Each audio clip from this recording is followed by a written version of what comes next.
Hello everyone, welcome to my channel. আজকে আপনাদের জন্য একটি খুবই মজার রেসিপি শেয়ার করতে চলে আসলাম। এটি একটি অ্যারাবিয়ান ডিশ যেটির নাম হচ্ছে চিকেন মান্ডি। এই খাবারটা বর্তমানে খুবই জনপ্রিয় হয়েছে, তাই ভাবলাম আপনাদের সাথে আমিও রেসিপিটি শেয়ার করে ফেলি। আর সাথে তো আছেই মান্ডির সেই স্পেশাল মশলার রেসিপিও। তো পুরো ভিডিওটা আজকে আপনারা শেষ পর্যন্ত দেখবেন আশা করছি।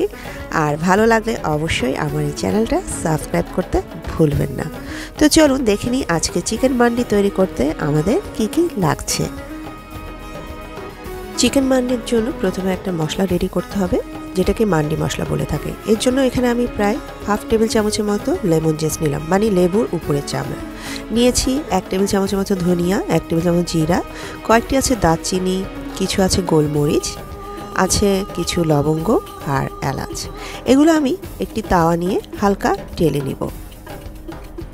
চুলার আঁচটা একদম ছোট করে নিয়ে এবার আমি মশলাগুলো হালকা টেলে নিচ্ছি। খুব বেশি যে টালতে হবে সেটা না, হালকা একটু গরম হয়ে আসলে এটা আমি চুলা থেকে নামিয়ে নিব। মশলাগুলো টেলে নেওয়ার পর একটু হালকা ঠান্ডা করে নিয়ে তারপর এটা আমি গ্রাইন্ডারে দিয়ে দিচ্ছি। আর এখন আমি এটা গুঁড়ো করে নিচ্ছি।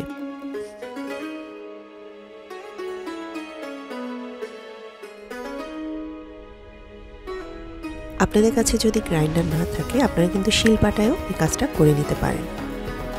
এবার আমি এখানে দিয়ে দিচ্ছি 1 চা চামচের মতো পাপরিকা গুঁড়ো, তারপর দিয়ে দিচ্ছি হাফ চা চামচ স্যাফরন কালার, আর দিয়ে দিচ্ছি 1 চা চামচ হলুদ গুঁড়ো। এবার এগুলোও ভালো করে ব্লেন্ড করে নিচ্ছি।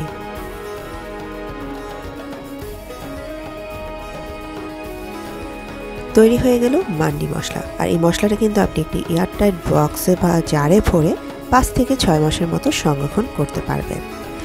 তো আমরা মান্ডি মশলা তো তৈরি করেই ফেলেছি, এবার চলুন মান্ডির রেসিপিটি দেখে ফেলি। মান্ডির রেসিপির জন্য 3টি ছোট সাইজের চিকেন নিয়ে আমি মাঝখানে কেটে নিয়েছি। আর চিকেনের গায়ে যেন কোনো রকম পানি না থাকে সেজন্য আমি একটা কিচেন টাওয়াল দিয়ে মুছে নিচ্ছি। এবার আমি ছুরি দিয়ে একটু মাঝখান দিয়ে কেটে কেটে দিচ্ছি, যাতে মশলাগুলো ভালোভাবে এর ভিতর ঢুকতে পারে। মানে সবগুলো চিকেন এভাবে করে আমি কেটে নিয়েছি। এবার এটা আমি এখন ম্যারিনেট করে নিব।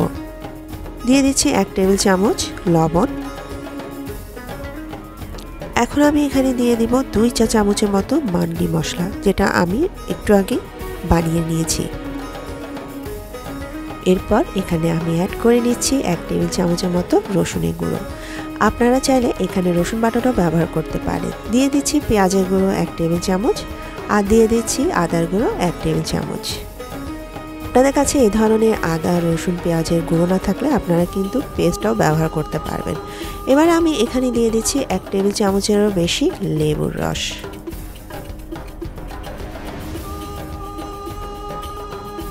এবার দিয়ে দিচ্ছি সামান্য পরিমাণ তেল, প্রায় 1 টেবিল চামচের মতোই হবে। এখন আমি সবগুলো মশলা ভালো করে মাংসের গায়ে মাখিয়ে নিচ্ছি। মাংসগুলো ম্যারিনেট করার পর আমি আধা ঘন্টার মতো রেখে দিয়েছিলাম ঠিক এইভাবে করে।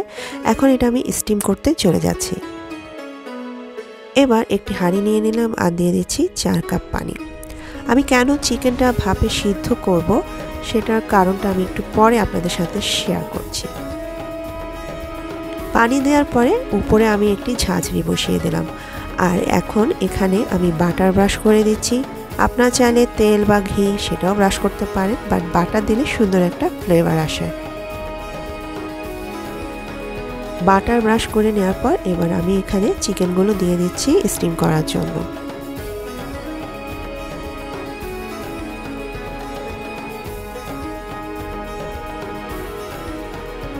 চুলার আঁচটা মিডিয়ামে রেখে চিকেনগুলো এখন আমি স্টিম করে নিচ্ছি।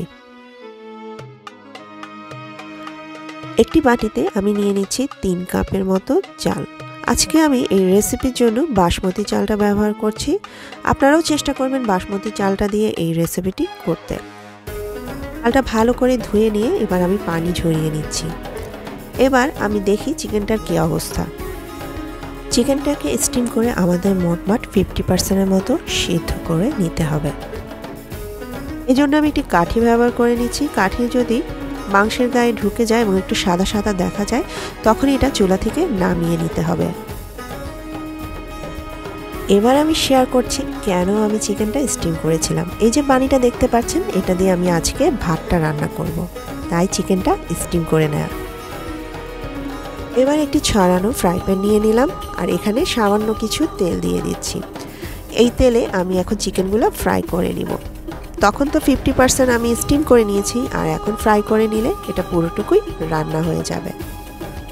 এভাবে ফ্রাই করে নিলে মাংসের গায়ে খুব সুন্দর একটি কালার আসে আর একটু হালকা পোড়া পোড়া দাগও আসে, যেটা মান্ডি রেসিপির জন্য খুবই দরকার। চিকেনগুলো সাবধানে আস্তে আস্তে একটু উল্টিয়ে দিতে হবে, যাতে দুপাশেই সুন্দর একটি লালচে কালার চলে আসে। আর এই সময় চুলার আঁচটা কিন্তু মিডিয়ামই ছিল। হয়ে যাওয়ার পরে চিকেনগুলো আমি একটি বাটিতে নিয়ে নিলাম।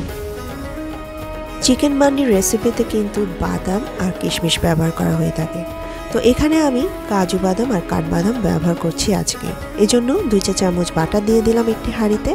এবার বাদাম আর কিশমিশগুলো আমি এখানে একটু হালকা ভেজে নিব।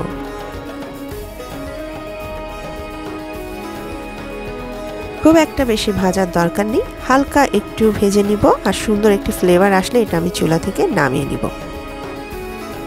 এবার ভাত রান্নার জন্য একই হাঁড়িতেই আমি আরও 3 চা চামচের মতো বাটার দিয়ে দিচ্ছি।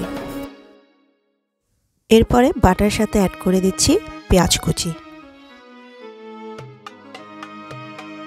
পেঁয়াজটা একটু ভাজা ভাজা হয়ে আসার পর এখানে আমি দিয়ে দিব মাংস ফ্রাই করার পর যে তেলটা ছিল সেই তেলটা। এতে সুন্দর একটি কালার চলে আসবে কিছুক্ষণের মধ্যেই। এখন দিয়ে দিচ্ছি আধা চা চামচ আদা ও রসুন পেস্ট। 3 কাপ চাল যেহেতু, সেজন্য আমি আধা চা চামচ করে দিলাম। আর দিয়ে দিচ্ছি 1 চা চামচের মতো মান্ডি মশলা, যেটা আগেই আমি তৈরি করে নিয়েছি। দিয়ে দিচ্ছি 2 টেবিল চামচের মতো লবণ। লবণটা মানে ভাতের জন্য যতটুকু আমাদের লাগবে ততটুকুই আমি আন্দাজ মতো দিয়ে দিলাম। আর দিয়ে দিচ্ছি সামান্য পরিমাণ স্যাফরন কালার। সবগুলো ভালো করে মিশিয়ে নিয়ে এখন আমি সেই ধুয়ে রাখা চালটা অ্যাড করে দেব। এবার চালটাও আমি ভালো করে মশলার সাথে মিশিয়ে নিচ্ছি।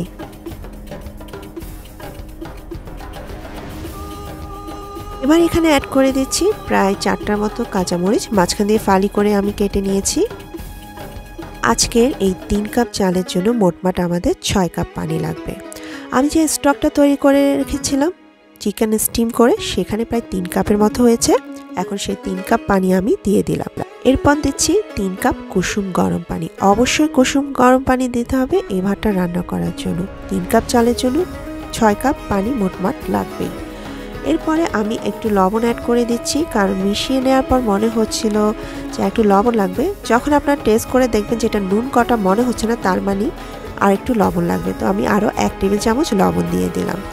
ভাতটা এভাবে ঢাকনা দিয়ে আমি কিছুক্ষণ রেখে দিলাম। এরপর যখন হালকা একটু পানি শুকিয়ে এসেছে, এরপর আমি প্রায় 1 চা চামচের মতো চিনি দিয়ে দিলাম।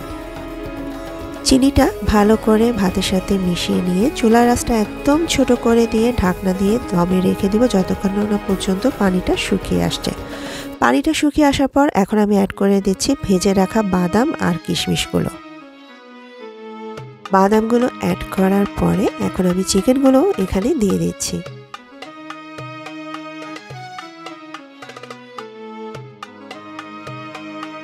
তবে সবগুলো চিকেন এখানে দেয়া হয়ে গেছে, আর বাকি অল্প আরও 2 চামচের মতো বাটার ছিল, সেটাও আমি উপর দিয়ে এখানে দিয়ে দিচ্ছি। এবার কিছুক্ষণের জন্য এটা আমি চুলার আঁচটা ছোট করে দিয়ে দমে রেখে দিব।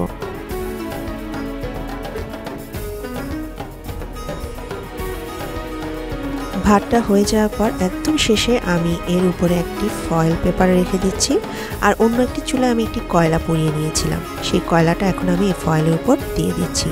আর সাথে উপরে একটু দিয়ে দিচ্ছি ঘি, যাতে সুন্দর একটি কয়লার ফ্লেভার চলে আসে পুরো খাবারটাতে। ঢাকনায় যদি কোনো ফুটো থাকে সেটাও কিন্তু বন্ধ করে দিতে হবে। এভাবে করে আমি কিছুক্ষণ রেখে দিয়েছিলাম চুলায়। হাঁড়ি থেকে কয়লাটা তুলে নিয়ে চিকেন মান্ডিটা আমি সার্ভ করে নিলাম। সাথে দিয়েছি গ্রিল করা কিছু টমেটো, কিছু চিলিস আর ডিম। এখন উপরে দিয়ে দিচ্ছি পেঁয়াজ বেরেস্তা।